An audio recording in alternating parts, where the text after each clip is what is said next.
Alright, here's another review of a Volks A3 Muv-Luv alternative figure. This time we're checking out the F-16 Fighting Falcon.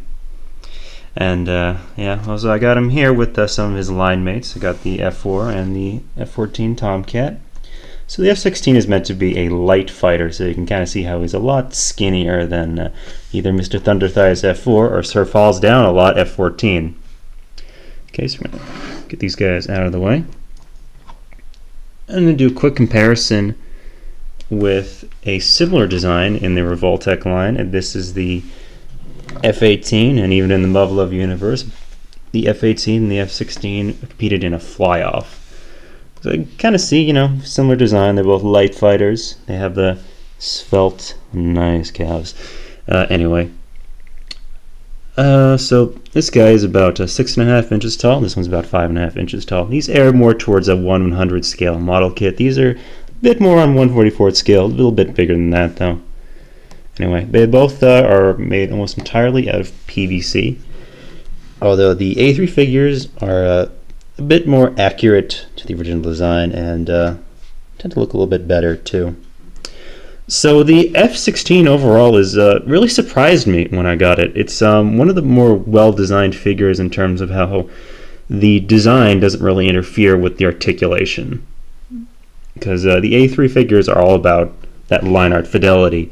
But this time everything seems very smartly designed. I'm going to start off and tell you the neck on this thing is gorgeous. Oh, the neck is said to be the most central part of the tactical surface fighter. But it is great. There's a ball joint on the bottom, and there's also a swivel right at the base where it connects to the head. So you can definitely get this all the way around, get some nice emoting going on. Looks really, really good. The shoulders, which are sadly kind of loose, also go in and out a lot. There's actually 2 joints so you can keep the shoulders mostly parallel, even with the arm going in and out. You do have lots of A-lock joints all over this thing. We actually have an A-lock joint right here, which allows it to get the arm out like that and then pop it back in. You can kind of tell, oh yeah, and this does just pop off there. Anyway, only problem with this guy is that a lot of his joints are loose, and that was even true on the second F-16 that I got, because I was actually able to get these literally 2 for the price of 1. They cost about $65. I got them both for about $60. And I say this to give you guys confidence in the fact that you can find good deals on these figures, even though they were only sold at Volks shops or Volks related events. So, don't fret if you see like hundreds of dollars, like $100 buy it now on eBay. You can find good deals on these guys. Anyway, back to the F-16. So you do have nice elbow articulation, or shoulder articulation.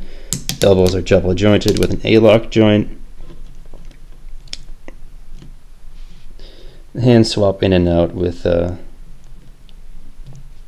simple plug-in.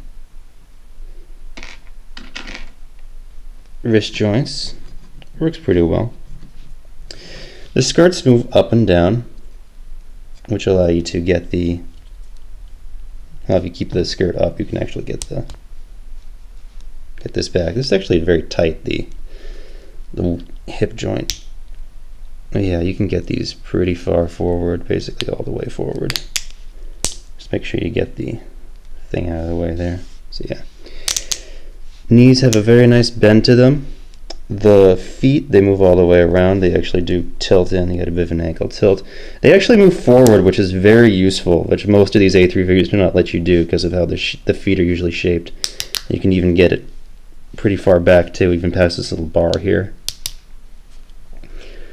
So yeah, it's a pretty good articulation overall. I love the colors on this one. This is in fact the F-16 used by the guy from Total Eclipse, Ibrahim Duel. You don't actually see him pilot it, they just kind of reference it in his backstory, and I'm sure there's a tactical surface fighter and action story out there and has the events of it, but it looks really nice. It actually has the Turkish Army or Turkish Air Force roundel on the side there.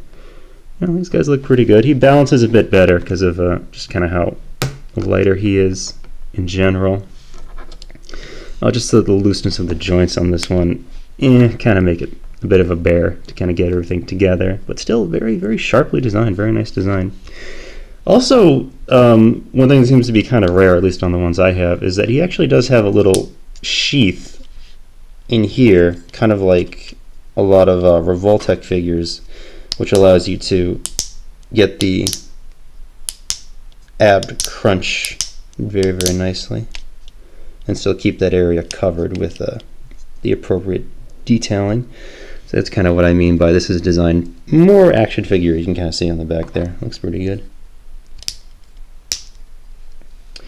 Anyway, so with their jump units, it's not really different than the other ones. You still have a double A-lock joint. The only difference here is that this ends in a little L joint, so it can only like orient like this, unlike on the F-14 where you actually just get a regular A-lock joint that just kind of is bent, so it just goes in there. So yeah, these can move. They tend to pop out because the connection isn't quite as good as it could be. Still, it's really just a minor annoyance, but still pretty cool. Overall, definitely cool. Got your basic range of accessories. Oh yeah, one last thing at the articulation is that there's a little flap here in the shoulder. So yeah, stay on there. Anyway, I'm definitely liking this guy, although I haven't met a Muv-Luv figure I really hate yet. So yeah, very cool. I was generally surprised by these figures. Very, very nice as far as the sculpt goes.